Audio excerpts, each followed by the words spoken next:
In the last lesson we took a look at formatting some of our echo statements with an HTML tag, and what I want to do in this particular lesson is just rearrange our code a little bit. What I want to focus in on is, since we've introduced some HTML tags, is just introducing where HTML would go within our page. And so I'm going to rewrite the code a little bit here and just put in HTML as my opening tag, and I'm going to go ahead and close HTML down here. And typically when we write PHP, it's going to be in an HTML type of structure. And so what we'll do now is we're going to go ahead and have the head tag, which is where the metadata typically goes within a web page. The only thing that you physically see on a page that goes in the head tag is going to be the title, and the title is usually going to appear now in the tabs for most current browsers, where you see like localhost here. I can change the name of that to whatever I want, and basically I can add the title tag here in the head section. So we're not going to deal with the head section here at all for the PHP course. What we are going to deal with is what's in the body section, and the body section is important because that is where our HTML code is going to exist. And so now that I'm here in the body tag of my HTML page, I'll go ahead and just open up a PHP tag here, and that's going to start it, and then I'll go ahead and put an ending one here.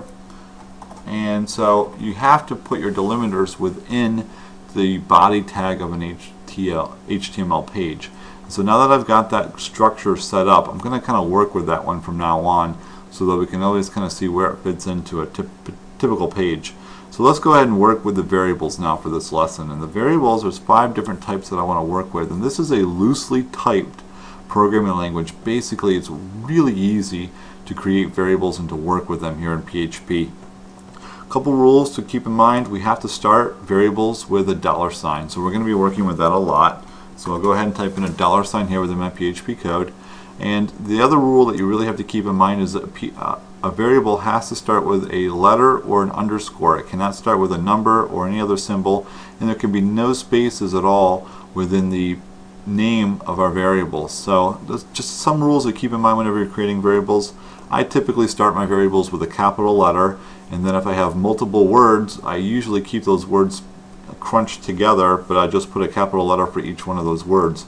And so we're going to start off by creating some variables. What we're going to do, it's called declaring a variable, and that's just typing in the $sign and then the name of the variable. And so I'm going to go ahead and start off with one called hours, and we're going to do a simple page here where we're going to have hours, a rate, the name, and then some other variables that deal with paperwork and the date of a check, just to see different types of data types that are for variables here within PHP.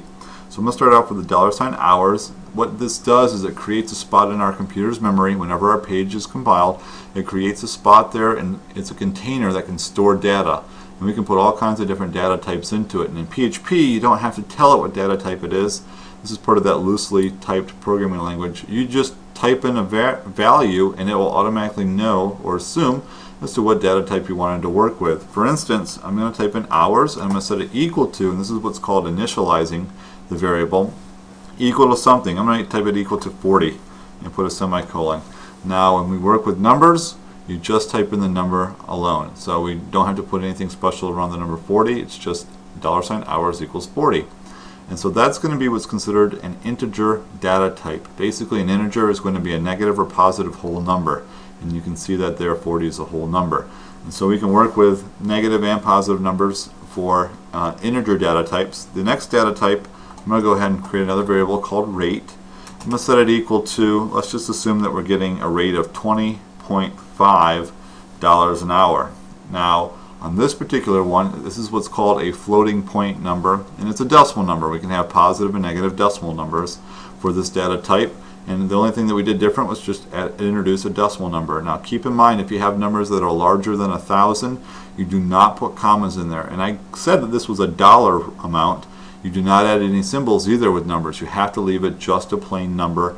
The only thing you can introduce is the negative and the decimal point value itself. So keep numbers very simple, no commas, no formatting with $signs or anything else like that.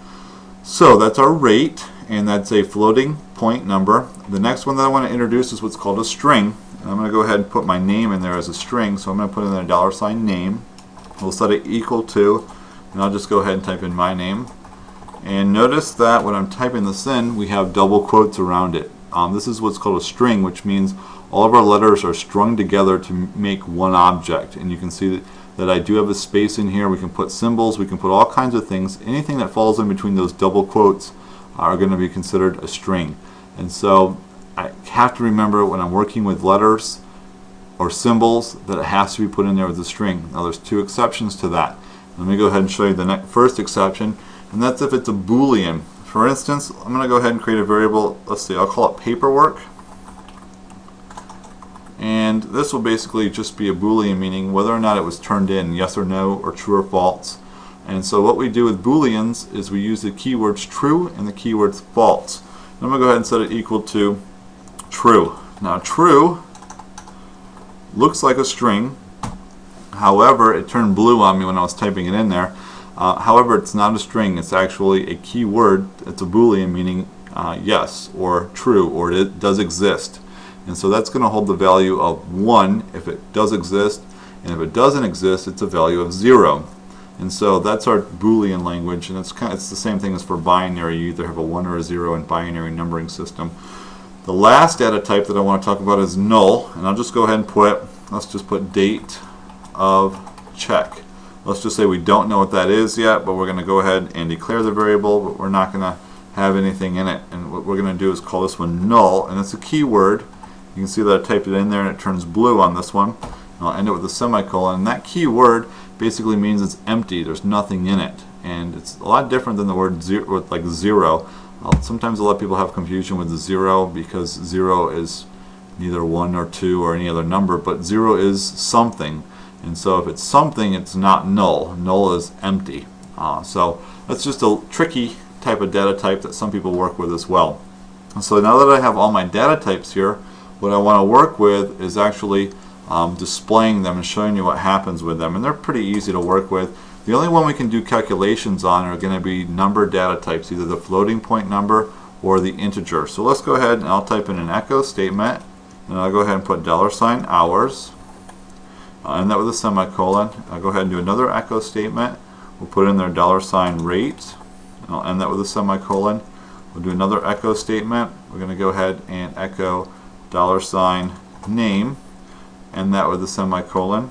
And I'll go ahead and echo out the paperwork too. So we'll put $paperwork. And I'll end that with a semicolon. And the last one is to echo out $date of check, and I'll go ahead and end that with a semicolon. Now just to show you that we can do math on those, I'm going to go ahead and do one more echo statement below this, and I'll just go ahead and put $, and we're going to go ahead and put hours, and we'll just say times, and we'll go ahead and add in there $rate, and that will do the math for us. And so let's go ahead now, and if I hit save and I try to refresh my page, I'll tell you right now that it's going to be all put together because we don't have any break tags in there. So in between these, I'm going to go ahead and echo out a break tag. So let's go ahead and put a break tag in here. And I'll end that with a semicolon. And I'm just going to go ahead and copy that, use Control C, and then I'll just go ahead and paste them all with Control V as in Victor if you're not familiar with the key combinations. There we go. And then we'll have break tags in between them all. So let's go ahead and save that and now refresh it. And let's talk about what we have here. The first one comes out 40. So we were able to echo that right there, or basically display the value of that variable.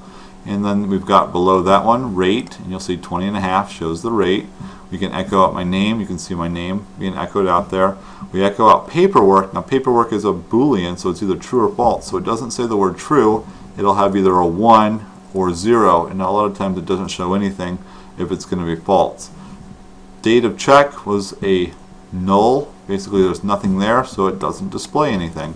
And then rate is, or this last one here is rate times hours, is going to go ahead and do the math or multiplication for those two variables, the hours and the rate. And so this concludes the video on creating different variables and working with different variables and understanding the different variable types that are out there within PHP.